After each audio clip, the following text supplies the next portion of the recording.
ನಮಸ್ಕಾರ ಗೆಳೆಯರೇ, ಫಿನ್ ಏಸ್ ಕನ್ನಡ ಯೂಟ್ಯೂಬ್ ಚಾನಲ್ಗೆ ನಿಮ್ಮೆಲ್ಲರಿಗೂ ಸ್ವಾಗತ.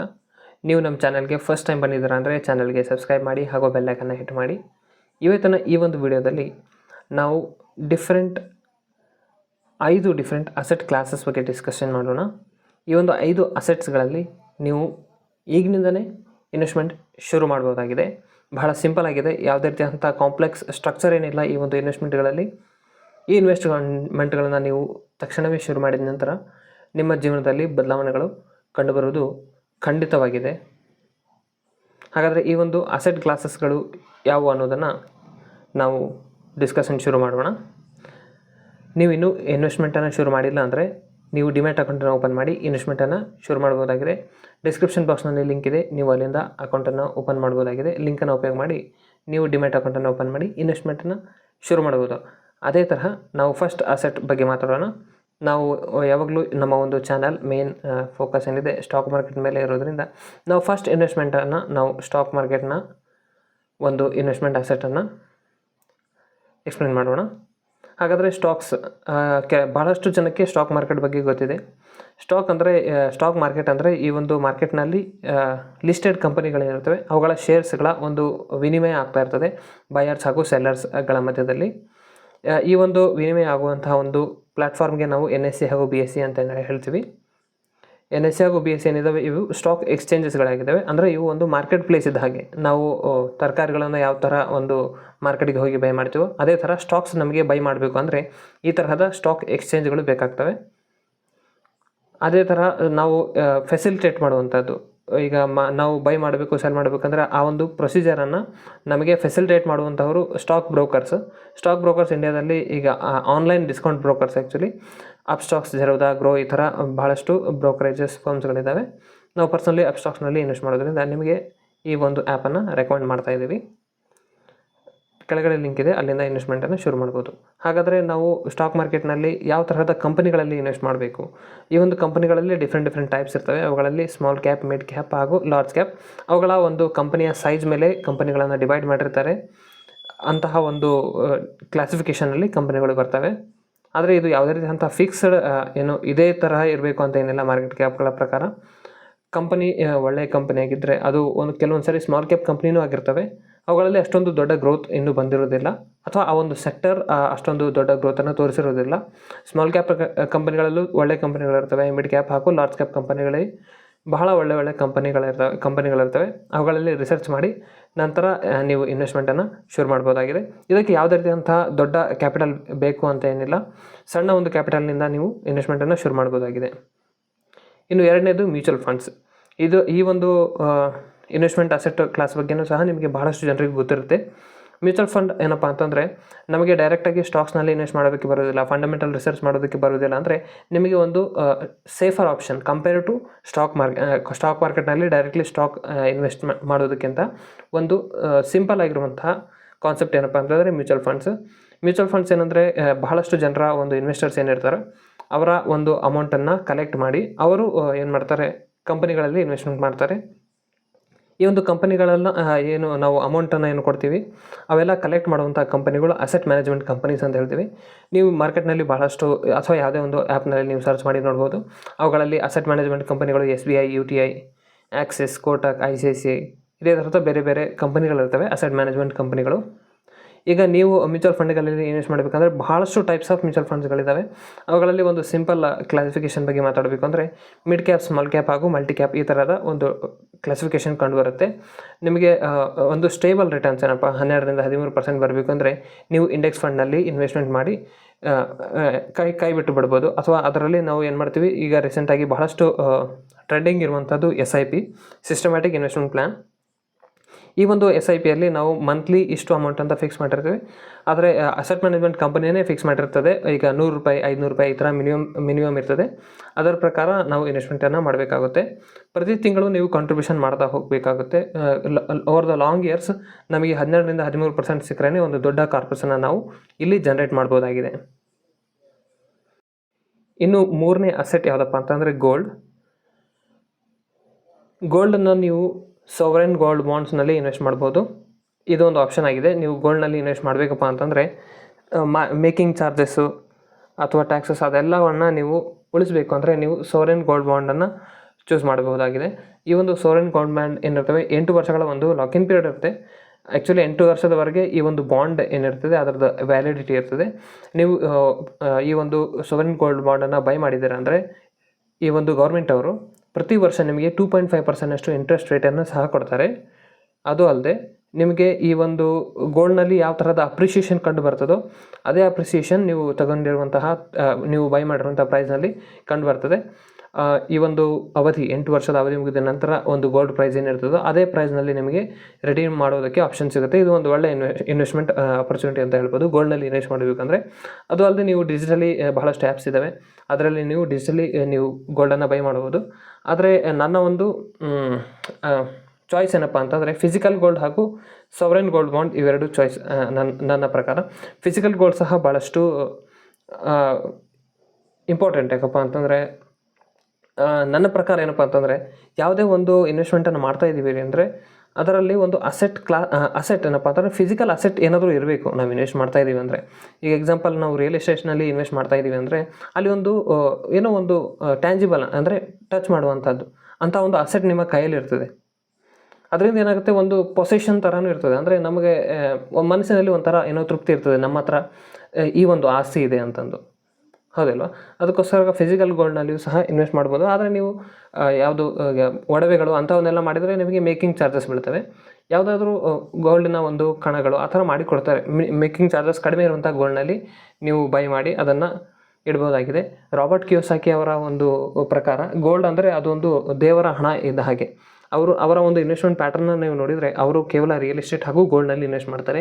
ಸ್ಟಾಕ್ಸ್ ಈ ಥರದ ಮ್ಯೂಚುವಲ್ ಫಂಡ್ಸ್ ಅವರು ಯಾವಾಗಲೂ ಒಳ್ಳೆಯ ಒಂದು ಇನ್ವೆಸ್ಟ್ಮೆಂಟ್ ಅಂತ ಅವರು ಹೇಳಿಲ್ಲ. ಅವ್ರ ವೀಡಿಯೋಸನ್ನು ನೀವು ನೋಡಿ ಗೊತ್ತಾಗುತ್ತೆ ನಿಮಗೆ.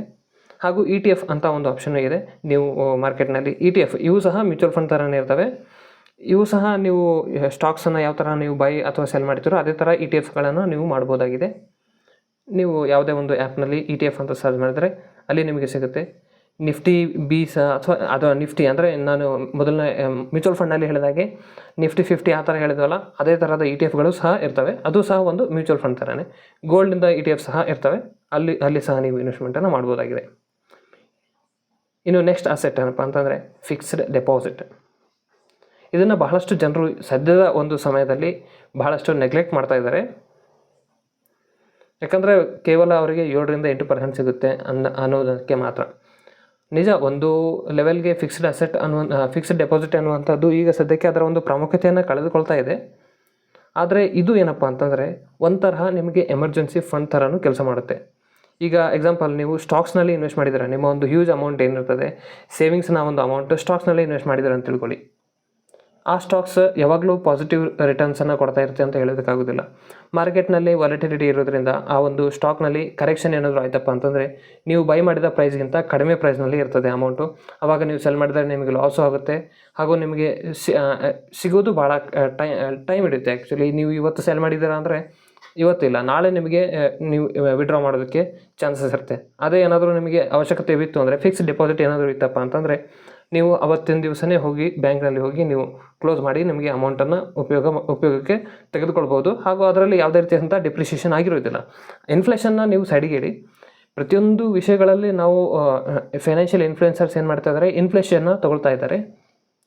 ಪ್ರತಿಯೊಂದು ಸಮಯದಲ್ಲಿ ಇನ್ಫ್ಲೇಷನ್ನ ಕ್ಯಾಲ್ಕುಲೇಟ್ ಮಾಡೋದಕ್ಕೆ ಸಾಧ್ಯ ಇಲ್ಲ. ಪ್ರತಿಯೊಂದು ವಿಷಯಗಳಲ್ಲಿ 6% ಇರುತ್ತೆ ಅಂತ ಹೇಳೋದಕ್ಕೆ ಸಾಧ್ಯ ಇಲ್ಲ. ಯಾಕಂದರೆ ನೀವು ಎಜುಕೇಷನ್ನಲ್ಲಿ ನೋಡಿ, ಹೆಲ್ತ್ ಕೇರ್ನಲ್ಲಿ ನೋಡಿ 100%, 200%, 300% ಇನ್ಫ್ಲೇಷನ್ ಆಗಿದೆ. ಹಾಗೆ ನೋಡ್ತಾ ಹೋದರೆ ನಾವು ಯಾವುದೇ ರೀತಿಯಾದಂಥ ಇನ್ವೆಸ್ಟ್ಮೆಂಟ್ ಮಾಡೋದಕ್ಕೂ ಸಾಧ್ಯ ಇಲ್ಲ, ಹಾಗೂ ಯಾವುದೇ ರೀತಿಯಾದಂತಹ ವ್ಯವಹಾರ ಸಹ ಮಾಡೋದಕ್ಕೆ ಸಾಧ್ಯ ಇಲ್ಲ. ಇದನ್ನು ನಿಮಗೆ ಈಸಿ ಲಿಕ್ವಿಡಿಟಿ ಸಿಗುತ್ತೆ. ಅದರಿಂದ ಫಿಕ್ಸ್ಡ್ ಡೆಪಾಸಿಟ್ ಸಹ ಇಂಪಾರ್ಟೆಂಟು. ಹಾಗೂ ನೀವು 5 ಲಕ್ಷದವರೆಗೆ ಇಟ್ಟಿದ್ದೀರಾ ಅಂತ ತಿಳ್ಕೊಳ್ಳಿ. ಗೌರ್ಮೆಂಟ್ ಅವರು ನಿಮ್ಮ ಒಂದು ಸೇವಿಂಗ್ ಏನಿರ್ತದೆ ಬ್ಯಾಂಕ್ನಲ್ಲಿ 5 ಲಕ್ಷದವರೆಗೆ ಗೌರ್ಮೆಂಟ್ ಅವರು ಅಶ್ಯೂರೆನ್ಸ್ ಕೊಡ್ತಾರೆ. ಒಂದು ಮಾತು ಏನಾಯಿತು, ನೀವು ಇನ್ವೆಸ್ಟ್ ಮಾಡಿರುವಂಥ ಅಥವಾ ನೀವು ಅಮೌಂಟ್ ಇಟ್ಟಿರುವಂತಹ ಬ್ಯಾಂಕ್ ಏನಾಯಿತು ದಿವಾಳಿ ಆಯಿತು ಅಂತ ತಿಳ್ಕೊಳ್ಳಿ. ದಿವಾಳಿ ಆಯಿತು ಅಂದರೆ ನಿಮಗೆ ಗೌರ್ಮೆಂಟ್ ಅವರು 5 ಲಕ್ಷದವರೆಗೆ ಅಶ್ಯೂರೆನ್ಸ್ ಇರ್ತದೆ. ಇನ್ಶೂರೆನ್ಸ್ ಅಂದರೆ ಅಶ್ಯೂರೆನ್ಸ್. ಈಗ ನಿಮ್ಮ ಹತ್ರ ಒಂದು 4 ಲಕ್ಷ ಇತ್ತು ಅಂತ ತಿಳ್ಕೊಳ್ಳಿ, ಅದು ಆ ಅಮೌಂಟ್ ಏನಾಗುತ್ತೆ ಗೌರ್ಮೆಂಟ್ ಅವರು ಕೊಡ್ತಾರೆ. ನಂತರ ಫೈನಲ್ ಹಾಗೂ ಬಹಳ ಇಂಪಾರ್ಟೆಂಟ್ ಇನ್ವೆಸ್ಟ್ಮೆಂಟ್ ಕ್ಲಾಸ್ ಏನಪ್ಪ ಅಂತಂದರೆ ಇನ್ವೆಸ್ಟ್ ಇನ್ ಯುವರ್ ಸೆಲ್ಫ್. ನಾನು ಆ್ಯಕ್ಚುಲಿ ಇದನ್ನು ಲಾಸ್ಟಿಗೆ ಇಟ್ಟಿದ್ದೇನೆ. ಬಹಳಷ್ಟು ದೊಡ್ಡ ಇನ್ವೆಸ್ಟರ್ಸ್ ಏನು ಮಾಡ್ತಾರೆ, ಇದನ್ನು ಫಸ್ಟಿಗೆ ಇಡ್ತಾರೆ. ನೀವು ಇನ್ವೆಸ್ಟ್ಮೆಂಟ್ನಲ್ಲಿ ಯಾಕೆ ಬಂದ್ರಿ, ಹೇಗೆ ಬಂದ್ರಪ್ಪ ಅಂತಂದರೆ ನಿಮ್ಮ ಮೇಲೆ ನೀವು ಇನ್ವೆಸ್ಟ್ ಮಾಡಿದ ನಂತರವೇ ನಿಮಗೆ ಇನ್ವೆಸ್ಟ್ಮೆಂಟ್ ಬಗ್ಗೆ ಗೊತ್ತಾಯಿತು. ಇಲ್ಲಾಂದರೆ ನೀವು ಡೈಲಿ ರುಟೀನ್ ತರಹ ನಿಮ್ಮ ಕೆಲಸಗಳನ್ನು ಮಾಡ್ತಾ ಹೋಗ್ತಾ ಇದ್ರಿ, ಅದೇ ತರಹದ ಆಫೀಸ್ಗೆ ಹೋಗೋದು ಬರೋದು, ಸ್ಕೂಲಿಗೆ ಹೋಗೋದು, ಕಾಲೇಜಿಗೆ ಹೋಗೋದು ಬರೋದು, ಅದೇ ಮಾಡ್ತಾಯಿದ್ರಿ.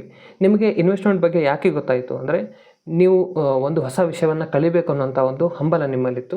ಆದ್ದರಿಂದ ನಿಮಗೆ ಇನ್ವೆಸ್ಟ್ಮೆಂಟ್ ಅದೆಲ್ಲ ವಿಷಯಗಳ ಬಗ್ಗೆ ಗೊತ್ತಾಯಿತು. ಅದೇ ತರಹ ನಿಮ್ಮ ಮೇಲೆ ನೀವು ಇನ್ವೆಸ್ಟ್ ಮಾಡಿದರೆ ನೀವು ಕೇವಲ 12-13% ಅಲ್ಲ, 100, 200, 300, 400% ರಿಟರ್ನ್ಸನ್ನು ನೀವು ಪಡೆಯಬಹುದಾಗಿದೆ. ಈಗ ಮೊದಲನೇದಾಗಿ ಸ್ಕಿಲ್ ಇಂಪ್ರೂವ್ಮೆಂಟ್ ಮಾಡಬೇಕಾಗುತ್ತೆ ನಿಮ್ಮಲ್ಲಿ. ಅದು ಯಾವುದೇ ರೀತಿಯಾದಂಥ ಸ್ಕಿಲ್ ಇಂಪ್ರೂವ್ಮೆಂಟ್ ಆಗಿರ್ಬೋದು. ನೀವು ಯಾವ ಸೆಕ್ಟರ್ನಲ್ಲಿ ಕೆಲಸ ಮಾಡ್ತಾ ಇದ್ದೀರೋ ಅದರ ರಿಲೇಟೆಡ್ ಸ್ಕಿಲ್ಸನ್ನು ನೀವು ಇನ್ನೂ ಹೆಚ್ಚಿನ ಒಂದು ಸ್ಕಿಲ್ಸನ್ನು ಇಂಪ್ರೂವ್ ಮಾಡ್ಕೊತಾ ಹೋದರೆ ನಿಮ್ಮ ಒಂದು ಕರಿಯರ್ನಲ್ಲಿ ಬಹಳ ದೊಡ್ಡ ಗ್ರೋತ್ ಕಂಡುಬರುತ್ತೆ.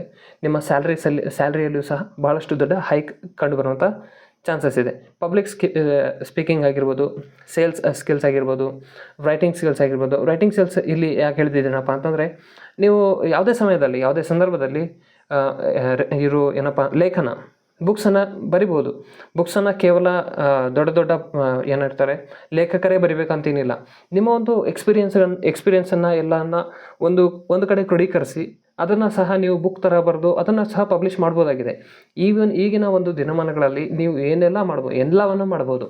ಇದನ್ನು ಮಾಡಬೇಕಂತ ಯಾವುದೇ ರೀತಿಯಂಥ ಸೀಮಿತವಾದ ರೇಖೆ ಇಲ್ಲ ಯಾರಿಗೂ. ಯಾರೇ ಆಗಿರ್ಬೋದು, ಏನಾದರೂ ಈ ಒಂದು ದಿನಮಾನಗಳಲ್ಲಿ ಮಾಡ್ಬೋದಾಗಿದೆ. ನೀವು ನಿಮ್ಮದೇ ಆದಂಥ ಬುಕ್ಸನ್ನು ಬರಿಬೋದು. ಸ್ಟೋರಿ ಟೆಲ್ಲಿಂಗ್ ಅಂತ ಯಾಕೆ ಹೇಳ್ತಿದ್ದೀನಪ್ಪ ಅಂತಂದರೆ ಈ ಒಂದು ಸ್ಕಿಲ್ ನಿಮ್ಮ ಹತ್ರ ಇದ್ದರೆ ನೀವು ಎಲ್ಲ ಮಾಡ್ಬೋದಾಗಿದೆ. ಸೇಲ್ಸ್ ಮಾಡಬಹುದು, ಪಬ್ಲಿಕ್ ಸ್ಪೀಕಿಂಗ್ ಆಗಿರ್ಬೋದು, ಹಾಗೂ ನೀವು ಇಂಟರ್ನೆಟ್ನಲ್ಲಿ ಒಂದು ಕಂಟೆಂಟ್ ಕ್ರಿಯೇಟರ್ ಆಗ್ಬೋದು, ಅಥವಾ ನಿಮ್ಮದೇ ಆದಂಥ ಯೂಟ್ಯೂಬ್ ಚಾನಲನ್ನು ಓಪನ್ ಮಾಡಿ ಅದರಲ್ಲಿ ನೀವು ಇನ್ಫಾರ್ಮೇಷನ್ನ ಶೇರ್ ಮಾಡ್ಬೋದಾಗಿದೆ. ಇನ್ನು ಕೋಡಿಂಗ್ ಸಹ ಭಾಳಷ್ಟು ಇಂಪಾರ್ಟೆಂಟು. ಸದ್ಯಕ್ಕೆ ಆರ್ಟಿಫಿಷಿಯಲ್ ಇಂಟೆಲಿಜೆನ್ಸ್, AI, ML ಈ ಥರದ ಬಹಳಷ್ಟು ಸಾಫ್ಟ್ವೇರ್ ಟೆಕ್ನಾಲಜೀಸ್ ಇಂಪಾರ್ಟೆನ್ಸನ್ನು ಗೇನ್ ಮಾಡ್ತಾ ಇದ್ದಾವೆ. ಅದರಲ್ಲಿ ನೀವು ಏನಾದರೂ ಸಾಫ್ಟ್ವೇರ್ ಇಂಡಸ್ಟ್ರಿಯಲ್ಲಿ ಇದ್ದೀರಿ ಅಂದರೆ ಇನ್ನೂ ಬಹಳಷ್ಟು ಕಾಂಪ್ಲೆಕ್ಸ್ ಆಗಿರುವಂಥ ಕೋಡಿಂಗನ್ನು ಕಲೀರಿ. ಅದರ ಮೇಲೆ ನಿಮ್ಮ ಒಳ್ಳೆಯ ಕೋರ್ಸನ್ನು ಪರ್ಚೇಸ್ ಮಾಡಿ ಇನ್ನೂ ನಿಮ್ಮ ಒಂದು ಸ್ಕಿಲ್ಸನ್ನು ಇಂಪ್ರೂವ್ ಮಾಡಿ. ಟೀಮ್ ಮ್ಯಾನೇಜ್ಮೆಂಟ್ ಆಗಿರ್ಬೋದು. ಇನ್ನು ಸ್ಟಾಕ್ ಮಾರ್ಕೆಟ್ನಲ್ಲಿ ಇನ್ವೆಸ್ಟ್ ಮಾಡುವವರಿಗೆ ಟೆಕ್ನಿಕಲ್ ಅನಾಲಿಸಿಸ್ ಆಗಿರ್ಬೋದು, ಫಂಡಮೆಂಟಲ್ ಅನಾಲಿಸಿಸ್ ಯಾವ ಥರ ಮಾಡಬೇಕು ಅನ್ನುವಂಥದ್ದನ್ನು ಒಂದು ಅಡ್ವಾನ್ಸ್ ಲೆವೆಲ್ನಲ್ಲಿ ಕಲ್ತ್ಕೊಂಡ್ರೆ ನೀವು ಟ್ರೇಡಿಂಗಿಂದನೂ ಹಣವನ್ನು ಗಳಿಸ್ಬೋದು. ಹಾಗೂ ಒಳ್ಳೆಯ ಇನ್ವೆಸ್ಟ್ಮೆಂಟ್ ಮಾಡೋದಕ್ಕೋಸ್ಕರ ಸ್ಟಾಕ್ಸನ್ನು ಸಹ ನೀವು ಹುಡುಕಬಹುದು. ಇನ್ನು ಬುಕ್ಸನ್ನು ಓದೋದು ಬಹಳಷ್ಟು ಇಂಪಾರ್ಟೆಂಟ್. ನಾನಿಲ್ಲಿ ಹೇಳ್ತಾ ಇರೋದಕ್ಕಪ್ಪ ಅಂತಂದರೆ ನಿಮ್ಮ ಒಂದು ಮೈಂಡ್ಸೆಟ್ಟನ್ನು ಚೇಂಜ್ ಮಾಡಬೇಕು ಅಂದರೆ ಅದು ಕೇವಲ ಬುಕ್ಕಿಂದ ಮಾತ್ರ ಸಾಧ್ಯ. ಈ ಥರದ ನಿಮಗೆ ನಾನು ಆ್ಯಕ್ಚುಲಿ ನಿಮಗೆ ರೆಕಮೆಂಡ್ ಮಾಡೋದೇನಪ್ಪ ಅಂತಂದರೆ ಫೈನಾನ್ಸ್ ಹಾಗೂ ಸೆಲ್ಫ್ ಹೆಲ್ಪ್ ಬುಕ್ಕನ್ನೇ ಜಾಸ್ತಿ ಪ್ರಿಫರೆನ್ಸ್ ಕೊಡಿ. ಈ ಥರ ಇದು ನಾವೆಲ್ಸ್ ಆ ಥರದ ಏನು ನಿಮಗೆ ಜಾಸ್ತಿ ಇಂಪಾರ್ಟೆನ್ಸ್ ಕೊಡೋದಕ್ಕೆ ಹೋಗಬೇಡಿ. ನಿಮಗೆ ಇಂಟ್ರೆಸ್ಟ್ ಇದ್ದರೆ ಓದಿ, ಆದರೆ ನಿಮಗೆ ಅದರಿಂದ ರಿಟರ್ನ್ಸ್ ಏನಾದರೂ ಬರಬೇಕಪ್ಪ ಅಂತಂದರೆ ನೀವು ಫೈನಾನ್ಸ್ ಹಾಗೂ ಸೆಲ್ಫ್ ಹೆಲ್ಪ್ ಬುಕ್ಕನ್ನು ಓದೋದು ಬಹಳಷ್ಟು ಉತ್ತಮ. ಇದು ನನ್ನ ಒಂದು ಅನಿಸಿಕೆ. ಇನ್ನು ವ್ಯಾಲ್ಯೂಬಲ್ ಕಂಟೆಂಟನ್ನು ನೀವು ಕನ್ಸ್ಯೂಮ್ ಮಾಡಿ. ನೀವು ಇದುವರೆಗೆ ನಮ್ಮ ಒಂದು ವಿಡಿಯೋನ ನೋಡಿದ್ದೀರಾ ಅಂದರೆ ಇದು ನಿಮ್ಮ ಜೀವನದ ಒಂದು ಉತ್ತಮ ನಿಮಿಷಗಳು ಅಂತ ಹೇಳ್ಬೋದಾಗಿದೆ. ಇದರಿಂದ ನೀವು ಸ್ವಲ್ಪ ಆದರೂ ತಿಳ್ಕೊಂಡು ಈ ಒಂದು ಸ್ಕಿಲ್ಸ್ನಲ್ಲಿ ಯಾವುದೇ ರೀತಿಯಾದಂಥ ಒಂದು ಅಥವಾ 2 ಸ್ಕಿಲ್ಲನ್ನು ಇಂಪ್ರೂವ್ಮೆಂಟ್ ಮಾಡಿಕೊಂಡು ಅದನ್ನು ನೀವು ಇಂಪ್ಲಿಮೆಂಟ್ ಮಾಡಿದ್ದೇ ಆದರೆ ನಿಮ್ಮ ಲೈಫ್ನಲ್ಲಿ ಬದಲಾವಣೆಗಳಾಗುವಂಥದ್ದು ಖಂಡಿತ ಸಾಧ್ಯ. ಅದರಿಂದ ನಾನು ಲಾಸ್ಟಿಗೆ ಇದು ಶಬ್ದವನ್ನು ಇಟ್ಟಿದ್ದೇನೆ, ಟೇಕ್ ಆ್ಯಕ್ಷನ್. ಹಿಂದೆ ನೋಡಿರೋಂಥ ಈ ವಿಡಿಯೋದಲ್ಲಿ ನೋಡಿರೋಂಥ ಎಲ್ಲ ವಿಷಯಗಳಲ್ಲಿ ಯಾವುದಾದ್ರೂ 1-2 ವಿಷಯಗಳಲ್ಲಿ ನೀವು ಎಕ್ಸ್ಪರ್ಟ್ ಆಗಿ ನೋಡಿ ನಿಮ್ಮ ಜೀವನ ನಿಮ್ಮ ಜೀವನದಲ್ಲಿ ಯಾವ ಥರದ ಬದಲಾವಣೆಗಳು ಬರ್ತವೆ ಅಂತ. ಕಂಟೆಂಟನ್ನು ಕನ್ಸ್ಯೂಮ್ ಮಾಡೋದಕ್ಕೆ ಅಂತ ನೀವು ಕಂಟೆಂಟನ್ನು ಕ್ರಿಯೇಟ್ ಮಾಡುವವರಾಗಿ ನೀವು ಸಹ ಯೂಟ್ಯೂಬ್ ಚಾನಲ್ನ ಕ್ರಿಯೇಟ್ ಮಾಡಿ.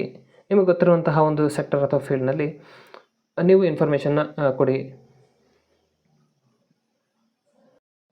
ವಿಡಿಯೋ ಬಹಳ ದೊಡ್ಡದಾಯಿತು. ವಿಡಿಯೋ ನಿಮಗೆ ಚೆನ್ನಾಗಿ ಅನಿಸಿದ್ರೆ ವಿಡಿಯೋಗೆ ಲೈಕ್ ಮಾಡಿ, ನಿಮ್ಮ ಫ್ರೆಂಡ್ಸ್ ಜೊತೆಗೆ ಶೇರ್ ಮಾಡ್ಕೊಳ್ಳಿ ಈ ಒಂದು ಪರ್ಟಿಕ್ಯುಲರ್ ವಿಡಿಯೋನ. ಇಲ್ಲಿವರೆಗೆ ನೋಡಿದ್ದೆ ಅಂದರೆ ನೀವು ಕಂಪಲ್ಸರಿ ಒಂದು ಲೈಕನ್ನು ಅಂತೂ ಮಾಡಿ, ಆಯಿತಾ. ನಮ್ಮ ಚಾನಲ್ಗೆ ಇನ್ನೂ ಸಬ್ಸ್ಕ್ರೈಬ್ ಮಾಡಿಲ್ಲ ಅಂದರೆ ಚಾನಲ್ಗೆ ಸಬ್ಸ್ಕ್ರೈಬ್ ಮಾಡಿ. ಹಾಗಾದರೆ ನಾವು ಮುಂದಿನ ವಿಡಿಯೋದಲ್ಲಿ ಸಿಗೋಣ. ಅಲ್ಲಿವರೆಗೆ ಧನ್ಯವಾದ. ಜೈ ಹಿಂದ್, ಜೈ ಕರ್ನಾಟಕ ಮಾತೆ.